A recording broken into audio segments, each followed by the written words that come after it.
क्या आपका मुद्दा और क्या समस्या है? सर हमारा मुद्दा ये है कि हमारी जो सेंट्रल गवर्नमेंट ने BIS हमारे ऊपर लेकर आया है, हम लोग पहले यहाँ पर अपने आप को किस तरीके से सर्वाइव कर रहे हैं, हमारे लिए मुश्किल है सर्वाइव करना, क्योंकि नोटबंदी हुई। हमारा काम तो पूरा वाइट है, लेकिन नोटबंदी के अंदर हमारे धंधे के अंदर जो माल बिकता है कोई हमारे को पार्टी रिपीट ऑर्डर दे रही है, वो धंधे से हम लोग अभी अपने आप को तकलीफ से उबार पाए हैं। उसके बाद फिर लॉकडाउन हुआ, यहाँ पर हम लोग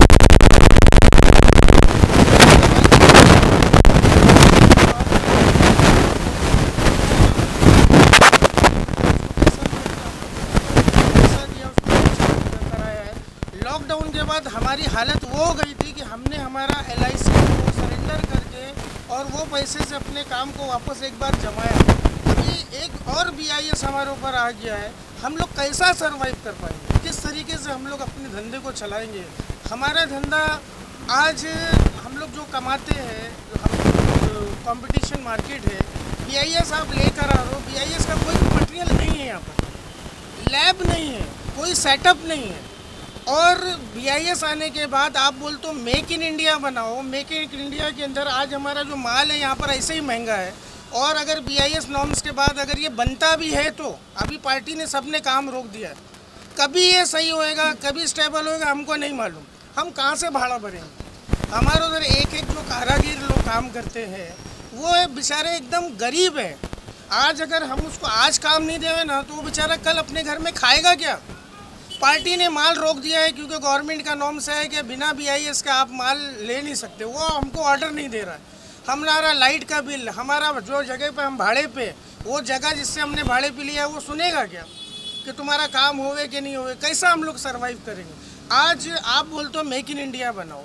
मेक इन इंडिया बनाने के लिए जो रॉ मटेरियल है ऐसा ही महंगा है। अगर वो BIS के नॉर्म्स के बाद और महंगा होएगा तो जो बाहर चाइना का आता है या किधर का भी आता है तो उसको तो और बढ़त मिलेगी, क्योंकि वो पहले ही कंपटीशन मार्केट में यहाँ का धंधा हमारा खा गए। और हम और BIS का मटेरियल महंगा होने के बाद जब बनाएंगे, हमारा माल पूछेगा कौन? सर आप नॉर्म्स लेकर आए हो, आपका लैब का सेटअप का कोई ठिकाना नहीं है। आपका जो हमारे को राहत देना चाहिए, आज आप बाहर की कंट्री में देखो, लॉकडाउन के अंदर भी लोगों ने अपने लोगों को, अपने सिटीजन को आराम दिया। आपने क्या दिया हमारे को?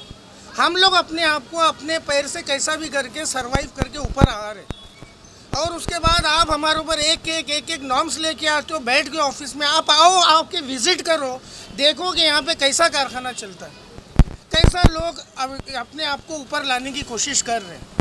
एक कानून बनाना बहुत आसान है सर। हम लोग चाहते हैं मुल्क के साथ रहे, मुल्क की तरक्की में रहे। BIS का क्या मतलब है चप्पल में लाने का? कौन सा BIS नॉर्म्स की चप्पल जो हम लोग आज बेच रहे हैं तो उसका सेफ्टी नॉर्म्स उसके अंदर जरूरी है। वो फैशन फुटवेयर है, फैशन फुटवेयर में BIS की ज़रूरत है क्या? आप सेफ्टी शूज़ के लिए बोलो जो इंडस्ट्रियल यूज़ में होता है या जो ऐसे काम के अंदर, वहाँ पर अगर आप बोलोगे BIS नॉर्म तो समझ में आता है। सर ये फैशन फुटवेयर है, हमारी चप्पल टूट जाती है ना, हम कस्टमर को नया चप्पल देता है। उसके बाद क्या होता है, हमको खुद मालूम है जब हम लोग चप्पल बनाते हैं कि किधर क्या प्रॉब्लम आएगी, तो वो चप्पल पहनी हुई जो हमारे पास रिटर्न आती है उसका कोई कॉस्ट नहीं होता, वो कचरे के डब्बे में जाती है। हम लोग नया चप्पल देते हैं उसको कस्टमर को, तो हम लोग खुद सोचते हैं कि कुछ ऐसी चीज़ें उसके अंदर नहीं हुए जिसके अंदर चप्पल टूट जावे या हमारा नाम खराब होए। हम लोग क्वालिटी कंट्रोल करते हैं अपनी तरफ से, हमारे को दिक्कत अभी भी नहीं है। लेकिन BIS के बाद आप सोचो कि प्रोडक्ट कॉस्ट किधर जाएगा, तो जो बाहर का प्रोडक्ट आ रहा है उसके साथ हम लोग कैसा कॉम्पिटिट करेंगे? अरे आपको हमारे को इस इंडस्ट्री को ऊपर लाने के लिए हमारे को भी सब्सिडाइज देना चाहिए, हमारे को लोन देना चाहिए, हमारे को ऊपर किस तरीके से हम लोग वर्ल्ड में कंपटीशन करें उसके लिए हमारे लिए सपोर्ट करना चाहिए। बजाय सपोर्ट के आप और हमारे को दिन ब दिन गिराने की बात कर लो। मर जाएंगे, भूखमरी होएगी। कारीगर जो आज मेरे पास काम कर रहा है, अगर काम करने का उसको मैं नहीं दूंगा तो चोरी करेगा, डाका डालेगा, क्राइम बढ़ेगा। तो सर रिक्वेस्ट है कि ये इंडस्ट्री जो फैशन इंडस्ट्री है इसमें BIS की ज़रूरत नहीं है। आप फिर एक बार सोचो, फिर बैठो, मीटिंग करो, देखो, सर्वे करो, आओ इंडस्ट्री में देखो कि इंडस्ट्री कैसा सर्वाइव करे। सर रिक्वेस्ट है सर, प्लीज़ हम लोग के ऊपर दया करिए और हम लोग को ये BIS वाले नॉर्म से निकाल दीजिए, आपकी बहुत मेहरबानी होगी।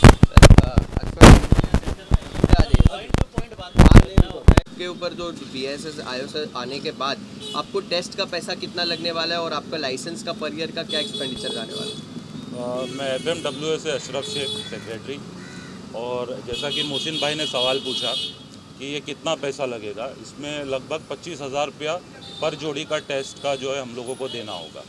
एक्चुअली ये 25,000 से ज़्यादा प्रॉब्लम ये है कि हम लोग का जो फैशन फुटवेयर है वो बहुत जल्दी चेंज होता है, मतलब उसका टाइम जो है बहुत कम होता है, वो बहुत जल्दी चेंज करना पड़ता है हम लोगों को। तो हम लोगों के साथ इतना मतलब वो आसान नहीं है, और डेली हमारे जो है रोज़ 10-20 सैंपल बनते हैं और डेली के बेसिस पे हम लोग ये टेस्टिंग नहीं करा सकते। और फैशन फुटवेयर के ऊपर तो बहुत ही मुश्किल है टेस्टिंग का होना मोहसिन भाई। लेकिन हम लोग क्वालिटी कंट्रोल के खिलाफ नहीं है, हम लोग गवर्नमेंट के साथ है, बट लेकिन हम लोगों को थोड़ी राहत दी जाए। जो लैब्स वगैरह का हमारे जो पहले रिजवान भाई ने बताया, लैब्स वगैरह की फैसिलिटी नहीं है, और यहाँ पे कोई माल वगैरह हम लोग के पास ऐसा नहीं है जो हम लोग उस तरीके का माल लगा सके।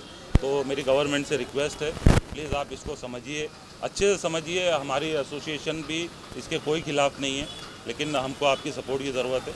एक टेस्ट की कितनी कीमत आपके साथ? एक टेस्ट की 25,000 है, 25,000 रुपये। और उसका प्रोसीजर क्या है आगे का? प्रोसीजर उसका ऐसा है कि हमको अभी तो टेस्ट अवेलेबल ही नहीं है। 4 टेस्ट पूरे इंडिया के अंदर लैब बने हुए हैं, और एक जोड़ी को भेजने के बाद लगभग उसको वर्किंग 12 डेज़ लगेगा, 12 दिन लगेगा। उसके बाद भी उस पर जो है अभी तक के हम लोगों को पता नहीं कि क्या स्किल पे हम लोगों को बनाना है, क्योंकि उसका स्किल अभी तक के हम लोग के पास प्रॉपर आया नहीं है। और तकरीबन कितने मटेरियल है जिनका आपको टेस्टिंग कराना पड़ेगा? अराउंड अगर आप टॉप टू बॉटम अगर जोड़ने जाओगे तो कम से कम 50 से 100 मटेरियल ऐसे होंगे जो हमेशा कंटिन्यू रहते। उसके बीच बीच में कुछ आइटम डिसकंटिन्यू होती है और नया आता है बिकॉज ऑफ फैशन फुटवेयर। आप यहाँ पर silent protest? Mumbai football welfare association से मैं आसिफ मर्चेंट बोल रहा हूँ। जैसे हमारे साथियों ने बताया कि BIS जो चप्पल के ऊपर लागू हुआ है, ये बहुत ही सख्त कानून लागू हुआ है।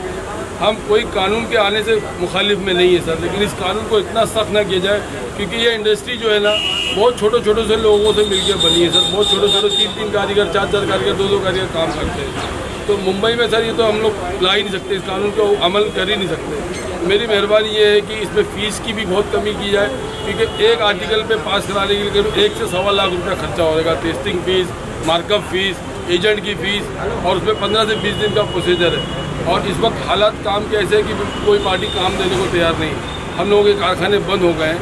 तो मेरी पीयूष गोयल जी से अपील है कि BIS के लिए जितनी राहत हो सके, कम से कम MSME को इससे एग्जाम कर दिया जाए। बहुत बेहतर। और ये जो कानून आने के बाद आपको किस वर्ग हमारे मोची भाई है जितने भी परेशान हो गए, हमारे जितने कारीगर है सब गांव चले जा रहे हैं। ये इंडस्ट्री कम से कम 20 लाख लोगों को रोजगार देती है पूरा ओवर इंडिया। 20 लाख छोटे मजदूर भूखे मरेंगे अगर ये आता है। मेरी पीयूष गोयल जी से बहुत इल्तिजा है कि इस कानून को वापस किया जाए।